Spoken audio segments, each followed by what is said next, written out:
Friends is even more iconic than you knew. Given what recently transpired with Matthew Perry's tragic passing, I've been rewatching Friends. I doubt I'm alone in doing that, so I thought it'd be fun to discuss some hidden gems behind the scenes of the best sitcom ever made. Here are 20 facts about Friends. Number 1. Names. The show had many titles before settling with the name Friends. Friends Like Us, Six of One, Across the Hall, Once Upon a Time in the West Village, and Insomnia Cafe. There is beauty in simplicity. I think Friends is a single word, perfect. Although maybe Insomnia Cafe could have worked too. Number 2. Musical achievement. In 1995, the song reached number 1 on the Billboard Hot 100 airplay chart for 8 weeks. It is such an iconic song, so this doesn't surprise me at all. Number 3. Smaller roles. Phoebe and Chandler were originally intended to be written as supporting characters. Can you even imagine that? Friends with the supporting character of Chandler? The best character on the show? Although, they're all best characters, right? Phoebe, though, such a quirky character, and without her, the show just wouldn't be Friends. She's like the spice, the je ne sais quoi of the show. Number 4. The wrong couple. Monica and Joey were originally intended as the main couple. They don't fit, do they? No. Chandler and Monica, perfect duo. Now, Joey with Phoebe, that was a perfect couple as well. I'm really surprised they never pushed that on the show. I wonder why. Number 5. The cast started young. When the show premiered, Matthew Perry and Jennifer Aniston were 25, Matt LeBlanc and David Schwimmer were 27, and Courtney was 30, and Lisa Kudrow was 31. Wow, Lisa Kudrow looked so young at 31. I would have easily believed she was 21 at the start of the show. Number 6. Reservation for 6.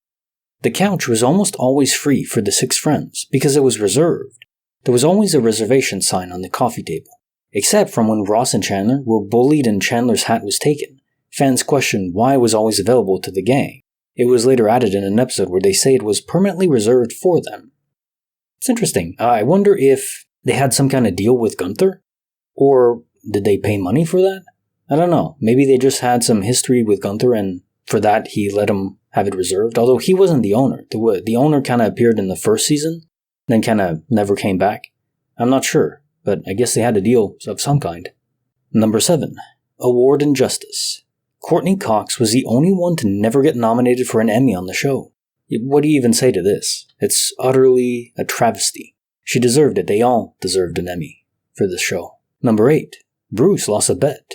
Bruce Willis guest starred on Friends for free after losing a bet with his co-star Matthew Perry on the whole 9 yards that it would reach number 1 in the box office on the opening weekend. He was already scheduled to appear on the show, then donated the money he earned from Friends to charity. Bruce Willis is such an upstanding guy. I love him. It is unfortunate that his mind is deteriorating a bit in his older age, but he's just a good guy, and this is more proof of that. Number 9. Trendy Swendy. NBC also thought that Central Perk was too trendy and wanted to set the show in a diner like Seinfeld. Part of the appeal of Friends over Seinfeld, and they're both great shows, I like Seinfeld too, but Seinfeld is a bit more grounded, I guess would be the word, and a bit less saturated. Friends, though, is just more upbeat. The saturation is increased, and you just feel warm. And a coffee shop is exactly what you want for that. A diner just wouldn't work the same. Number 10. Hi. David Schwimmer was the first to be cast. It was later revealed that the writers had written the character of Ross with intentions of David Schwimmer playing the part. Who else could? No one else could. He has the most formal training of any of them, at least at the start of the show, and he just performed amazingly well in that role. No one else could be Ross. Just the same way as no one else could be Snape with Alan Rickman playing him. Some characters are just intended for a specific actor, and I can't imagine anyone else playing that role. Number 11. The French Bond. All 6 cast members have kissed one another, except for Monica and Phoebe. I know what Joey is thinking right now. Chandler, too. Number 12. Chemistry trumps script. Ross and Rachel's romance were not meant to be the central of the show. However, the storyline was developed after the chemistry David and Jennifer had on screen. It's undeniable, right? It was a fantastic chemistry. Even though they were not on a break. But hey, that's all part of the drama of the show. You need some kind of drama. Number 13. Unreal finale viewership. The final episode was watched by 52.46 million viewers, and is ranked 4th most watched TV finale in US history. Honestly, I'm surprised it's not number 1. But yeah, number 4, pretty good. Number 14, a lot of bloopers. On average, each episode took 5 hours to film. You know, I always thought that it would be quicker than that.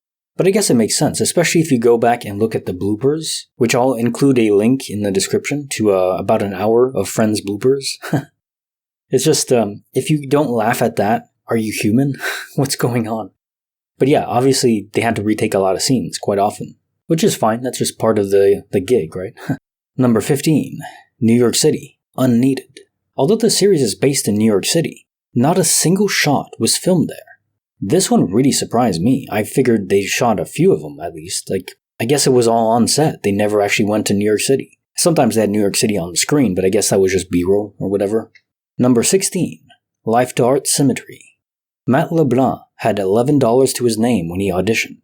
With his first paycheck, he bought a hot meal. The first thing Courtney Cox bought was a car. What a world of difference, right? He is a struggling actor, so literally the same thing as in real life, at least initially. Number 17. The sets were connected. The doors to the bedrooms in Monica's apartment actually took you out onto the set of Central Perk. The bedrooms were made up when they were needed for a scene, so everything was connected. It's not super surprising when you think about it, but it makes sense. It always figured why would the actors have to go downstairs to get to another set? That doesn't make any sense, but they give the illusion well. Number 18. A better casting choice. Jon Favreau turned down the role of Chandler, however, portrayed Pete, one of Monica's boyfriends. Yes, the rich billionaire that just had to be great at boxing and become Rocky Balboa. You know, I get it. If you're super successful, you want to accomplish something else. That was his final victory. But it didn't go well. Anyways, I think Jon Favreau is a great actor, but no one could replace Matthew Perry as Chandler. He is iconic. Number 19. Proper legacy. Each cast member was also given a piece of sidewalk from outside of Central Perk as a keepsake. There's something raw about having a piece of the set with you. I know if I was on a show for a decade, I would want that.